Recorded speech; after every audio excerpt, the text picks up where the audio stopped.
بسم الله الرحمن الرحيم. اللهم صل وسلم وبارك على سيدنا محمد. اللهم إنا نستودعك فلسطين وأهلها وأقصاها. اللهم بردا وسلاما على أهل غزة. اللهم سخر لهم ملائكة السماء وجنود الأرض، وافتح لهم أبواب النصر وقوي عزيمتهم وسدد رميهم يا رب العالمين. آمين يا رب العالمين.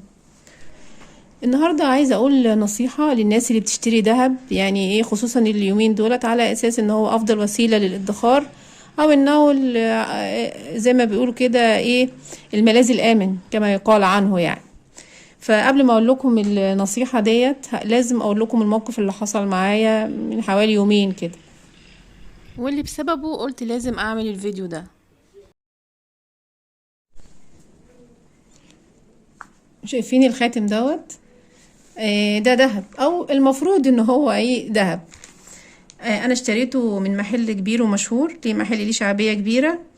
اي حد تسأله يعني هنا عندنا في المحافظة يقول لك ايه، اشتري من المحل ده. اشتريته من حوالي سنتين، وطبعا عارفين ايه اللي حصل في السنتين دول من تطورات في اسعار الذهب ايه. فكان عليا شوية التزامات كده اتعثرت فيها، فقررت ان انا ايه، ابيع الخاتم دوت عشان ايه، اسد ايه الالتزامات اللي عليا. فاخدت الخاتم ورحت عند المحل اللي انا اشتريت منه الخاتم ده، وانا بقى رايحه عماله ايه، افكر واقول ايه، انا هبيع عماله بقى افكر بقى في الحاجات اللي انا ايه هعملها بعد ما ابيع الايه، الخاتم ده. فرحت للمحل واديته الخاتم عادي خالص عشان يبيعوا. اخدوا مني، وبعد ما اخدوا فبيقول لي ايه، حضرتك يا فندم الخاتم دوت مش دهب. قلت له نعم حضرتك، يعني اتاكد، يعني في حاجه غلط، مش معقول. فراح قال لي لا، الخاتم دوت مغشوش حضرتك، وانا مش هقدر اشتريه. فبعدين طبعا انا اتفاجئت بكلامه، فيعني ايه، بحاول افهم ايه هو بيقول ايه. فكلمة منه كلمة مني، يعني ايه مغشوش، مش عارفة، يقول لي نسبة الدهب فيه مش عارفة كام، او دهب مخلوط مش عارفة ايه، حاجات كده ايه غريبة انا مش فاهماها يعني. فبعدين قلت له انا اشتريت الخاتم من هنا اصلا، انا شاري الخاتم من هنا، من المحل هنا. فراح قال لي طيب حضرتك ممكن الفاتورة. فقلت له يعني انا على طول ببيع وبشتري، يعني بنشتري ماشي بالفاتوره بعد كده، لكن ما بنبيع ما يعني ما بندققش في الفاتوره. قلت له مش معايا الفاتوره. فراح قال لي لا انا فندم، فايه لازم الفاتوره. فطبعا انا خدت الصدمه في الاول شويه خدت الصدمه بقى. وبعدين ايه، قلت ايه، انا هروح اتاكد من المحلات، في المحلات ايه اللي جنب المحل. فايه رحت لفيت على المحلات الاول اللي جنب المحل، محلات الدهب كلها جنب بعض. فايه لقيت المحلات كلها بتقولي نفس الكلام، ما الخاتم مش دهب، والخاتم مغشوش، واحنا مش هنشتريه. طب اشتريه باي حاجه، طيب يعني ايه، اذا اللي تاخدوه بياخدوا اي حاجه، خلاص بقى ما انا مش عارفه اعمل ايه يعني. فراح قال لي لا حضرتك لا، فحضرتك ممكن ايه توديه تبيعيه للمحل اللي انت اشتريتيه منه. قلت لهم مش راضي، فغير طالب الفاتوره. فكانت المشكله عندي هنا فين، في الفاتوره. فرجعت البيت طبعا على امل ان انا الاقي الفاتوره، وقلبت الدنيا بقى ايه، ان انا ايه قعدت ادور على الفاتوره بتاعه الخاتم دوت. فلاجل الحظ بقى لقيت كل الفواتير اللي عندي، ولقيت فواتير بتاعه حاجات انا بيعاها اصلا، لكن الخاتم دوت ما لقيتلوش الفاتوره بتاعته. لقيت الحاجات اللي اتباعت لكن ما لقيتش ده. فقلت بقى إيه، يا حظك يا هنا، يا حظك يعني.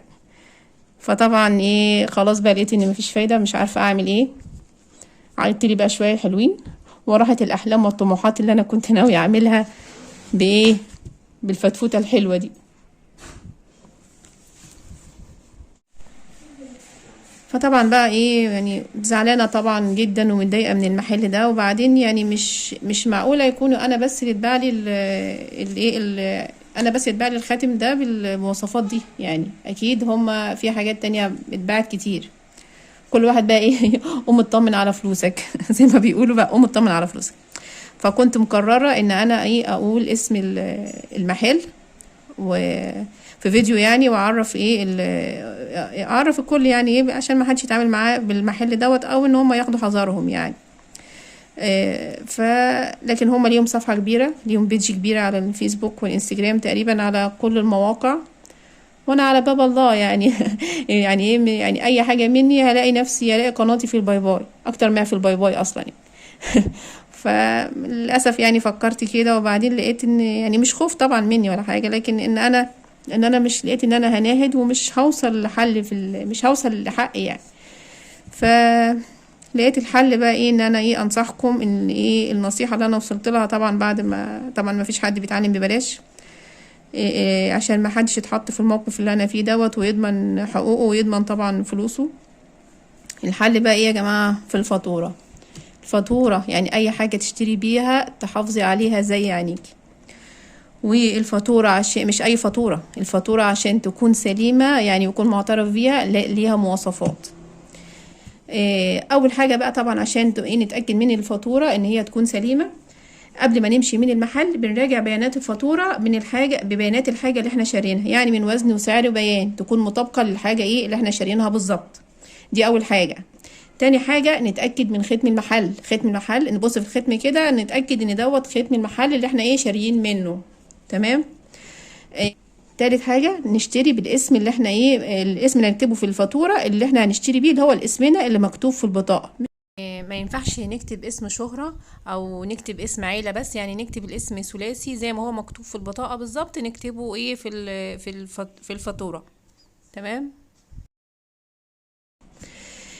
رابع حاجة لو احنا هنشتري بقى ايه اكتر من حاجة، يعني هنشتري اكتر من حاجة خاتم سلسلة يعني حاجات كتيرة مع بعض، نطلب ان هي تعمل لنا فاتورة لكل حاجة لوحدها، يعني ضمانا على اساس ان احنا لو حبينا نبيع حاجة لوحدها بعد كده يعني ايه نبيعها لوحدها، يعني بيكون اضمن يعني لو حبينا نبيع حاجة لوحدها بعد كده. تمام.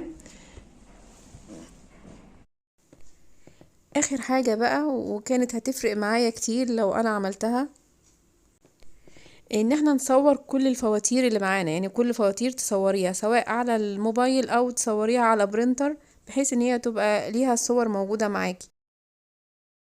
ان لو كنت صورتها كان على الاقل كان هيبقى معايا صورة الفاتورة. نصور الفواتير نحتفظ بيها عشان ايه لو ضاعت ولا حاجة لا قدر الله زي ما حصل معايا كده نبقى احنا ايه نعرف نوصل ايه لحل. تمام. والله الخاتم شكله حلو. يلا ضاعت الاحلام والطموحات اللي كنا هنعملها ايه بالخاتم ده، نرجع نلبسه تاني وهبقى مقتنعه ان هو ايه دهب برضه. بس كده. يا رب بس ان انا ايه المعلومه تكون وصلت والنصيحه تكون وصلت، وربنا يعوض علينا. شكرا.